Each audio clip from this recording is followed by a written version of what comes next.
Yesterday, I made a video talking about how the government are trying to encourage more schools and teachers to utilise AI and the impact AI can have on reducing workload. One of the comments left on the video was this one saying it won't free teachers' time up, it'll free teachers' time up to be able to utilise that time to do even more pointless stuff, so be just as busy as you are now. And listen, no doubt this will happen in a lot of schools. But this needs to stop. And this is one of the underlying reasons why, despite having a workload crisis in education for the best part of 10, 15 years now, nothing has improved.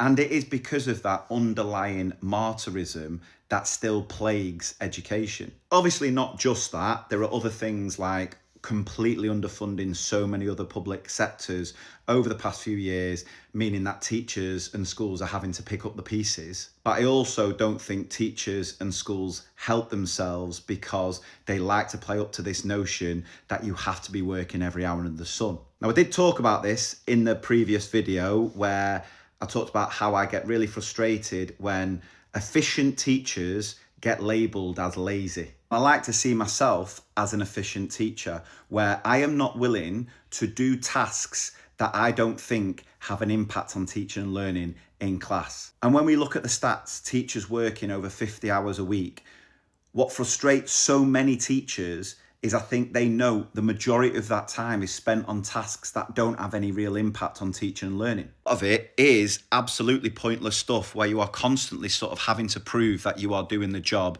the vast majority of us are capable of doing. Because ultimately, in our education system at the minute, the reason we're the hardest working generation of teachers ever is, put simply, we are the least trusted generation of teachers ever. I think that trust has been eroded away massively by the previous government and also the likes of Ofsted. But then within a school, there is a level of trust that leaders will or will not give teachers. And for me, it relates directly to the well-being issue in education. Like, if you want to improve a teacher's well-being, the best and most important way of doing that is to trust them to do the job.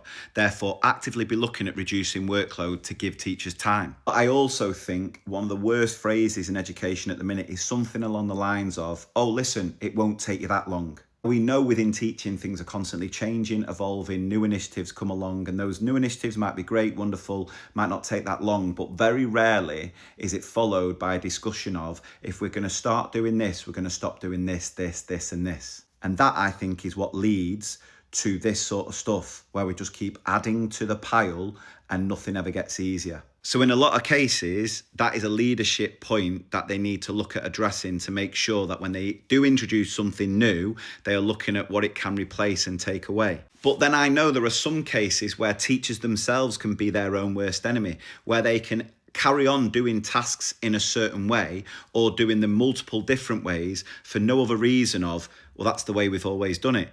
And maybe it's that fear, maybe it's that worry, but that's where we've got to have that mindset shift to say, well, if we can get something done quicker and more efficiently, I don't need to carry on doing it in 3-4 different ways. And we've got to get to a point where we learn to say no. We question, is this actually going to have an impact? And if it's not, why are we doing it? So as I said in that previous video, AI has the potential to significantly reduce workload for teachers. Because look, as a teacher, you will have a to-do list longer than your arm, which is constantly growing, things being added to.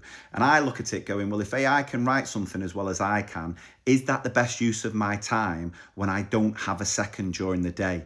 And when I use the AI to free up that time, it should allow me to focus on the things AI can't do. The teaching, the engagement, teaching innovative lessons, building relationships, and so on. I also think that AI is doing is exposing certain tasks that are completely pointless, that make you think, why am I even doing this in the first place? And so if that's the case, just stop doing them.